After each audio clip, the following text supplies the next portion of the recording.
Hi, this is Mark Schroeder from GSHC Surrogacy Agency, and today I'm speaking with attorney Jade Quirke from the law offices of Russell Cook. How are you doing today, Jade? Really well, thank you. How are you doing, Mark? I'm doing well. Thank you so much for asking. Jade, my first question is, what do intended parents from the United Kingdom need in order to obtain a parental order after they've had their surrogate baby? Yeah, so the parental order process, Mark, is a post-birth court application. So all of the paperwork and the court processes happens when the intended parents typically return to the UK with their child. In terms of what documentation the UK court like to see, or at the very least have to see, a variety of the US documents that are usually pretty easy for the intended parents to obtain.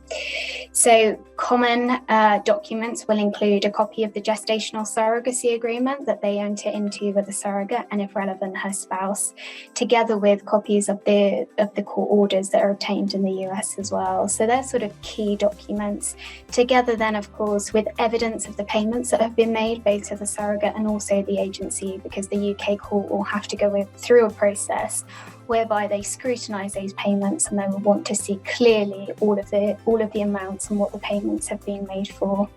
So I think in a nutshell, that is all of the documentation, together with some sort of personal documentation from the intended parents, such as a copy of their British passport, if relevant, and also a copy of their marriage certificate if they are a couple and they are married. And Jade, whose names first go on the birth certificate? If the intended parents are going through an arrangement in the US, they will be named on the child's US birth certificate. But strangely, Mark, from a UK legal perspective, we don't actually recognise that US birth certificate and who is named on there.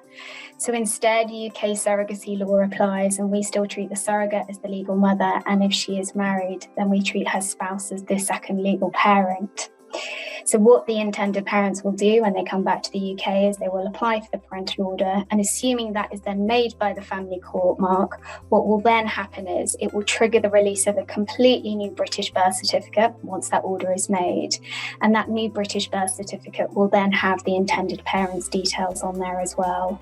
And effectively, that British birth certificate then supersedes to a certain extent the US birth certificate, and that is the one that will be used for all legal purposes here in the UK. And Jade, what is the process for that birth certificate to be amended? Who's responsible for that? And then how long does that process typically take?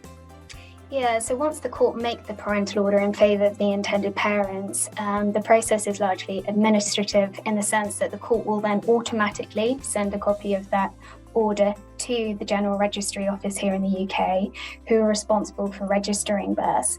And once they receive that, Mark, they will then sort of enter the child's details onto what is called a parental order register that's held here in the UK. And then about sort of 6 to 8 weeks, give or take, the new birth certificate will then be released, naming the intended parents as the legal parents. And if the intended parents complete their surrogacy journey in the United States, how soon after the delivery of their child can they return to the UK? Yeah, I think it really depends sort of on the individual's personal circumstances and how quick they want to return, but there's often a couple of options. I would say, generally speaking, the quickest option is to return on the child's US passport, because they will be born an American citizen and therefore entitled to an American passport. And usually they are, in my experience anyway, available pretty quickly if we leave sort of COVID and the shutdown of the embassies and so on to one side. So in my experience, again, and that's all I can sort of speak to, I've had parents return sort of within weeks following sort of the birth certificate and then the passport being issued. And that proves to be quite a quick way to get back here into the UK. Now, just to explain, when UK parents return to the UK on their child's US passport, UK border control do have to exercise their discretion in terms of whether to permit the child entry, because of course they're not going to be a US visitor intending to stay here and then return to the US. They're intending to come here with the intention to live. However, over time and with reassurance that can be given to the border control in that the intended parents are taking steps to resolve legal parenthood through the parental order process, which will then in turn resolve the nationality aspect of things. Usually children are permitted entry. So that tends to be the quickest way. However, I've mentioned there's alternatives. Some parents do prefer to wait and secure a British passport for their child before coming back. So there's no sort of uncertainty around sort of questions and so on when they return here to the UK. The downside to that process, however, is it isn't quick in comparison to the US process. And whether or not the child is automatically entitled to a British passport will depend very much on the surrogate's marital status and the nationality of both the biological father or mother. And Jade, what documents will intended parents need to return to the UK with their baby? We always recommend that parents have the US court paperwork in hand when they return to the UK, because as mentioned earlier, they will need that for the UK court process. So just to recap, the essential documents are going to be a copy of the gestational surrogacy agreement signed both by the intended parents and the surrogate, and if relevant, her spouse. The UK court will also want to see a copy of the US court orders that have been made and any judgments relating to that, and also copies of the escrow or any financial paperwork relating to the payments that have been made to the surrogate as well. In addition to that, the court will also want to see, of course, a copy of the child's US birth certificate, which names the parents as the US surrogate, and anything else that, of course, that the parents feel is important to sort of demonstrate the relationship that they have had with the surrogate and sort of how they've got to know her throughout the process. So I would say they're the key US legal documents anyway.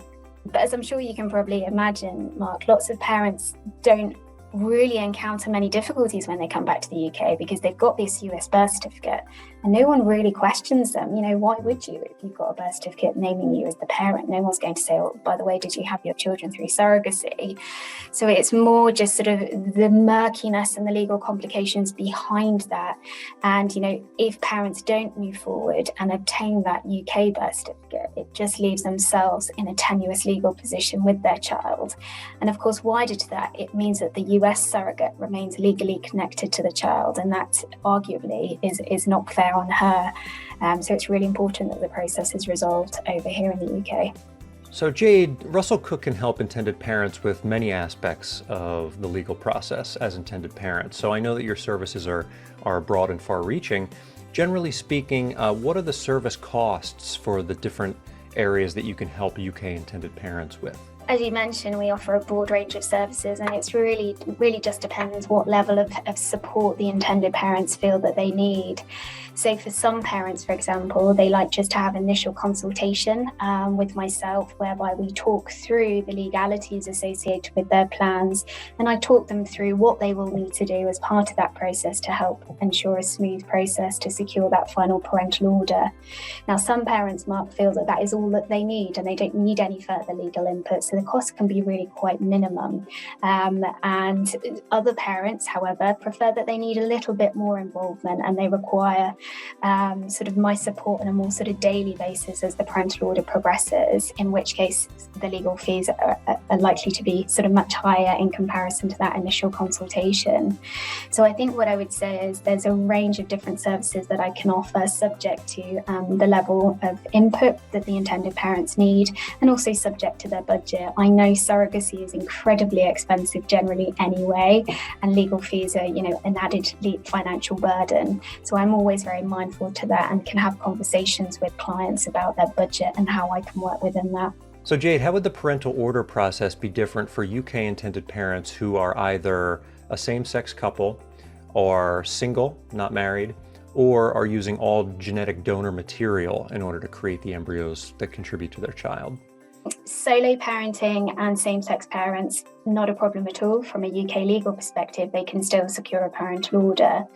Double donation is slightly more complex in the sense that it then rules out the ability for the intended parent or parents to secure a parental order. So one of the mandatory criteria, Mark, is that at least one of the intended parents must be biologically related to the child. So from a practical perspective, it is possible for British parents to proceed with double donation, but from a legal perspective, it rules out the parental order and makes resolving legal parenthood much more complicated. So I would always recommend that people in that scenario come and get legal advice before sort of proceeding and spending lots of money with fertility clinics and so on. And Jade, when would you prefer that intended parents first contact your office to start the process? Yeah, I would say sooner rather than later. The reason being that international surrogacy is complicated because there isn't any international harmonisation of surrogacy laws. So what that often means, Mark, is it's a bit of a legal jigsaw in terms of thinking through the steps that have to be followed. And not only are there family law considerations, there's also immigration considerations as well. So I think the sooner you can take legal advice on these things and be reassured about the steps that you will need to take to resolve those things, my view is that puts you in a better position to again ensure sort of a smoother journey from start to finish. However, I do help parents sort of at a later stage of their journey. So I think whatever stage, get advice, but I think if you can do that sooner rather than later. And Jade, how can intended parents best contact you to start the process? Yeah, I think by email. I'm always happy to answer sort of the odd queries, and I appreciate reaching out to a lawyer by email might seem a little odd, but please, any question that I've probably heard it before, and I'm very open to answer anything. So I think in answer to your question by email. Thank you so much. This has been a conversation with attorney Jade Quirke from the law offices of Russell Cook. Jade, thank you very much for your time today. You're welcome. Thank you, Mark. GSHC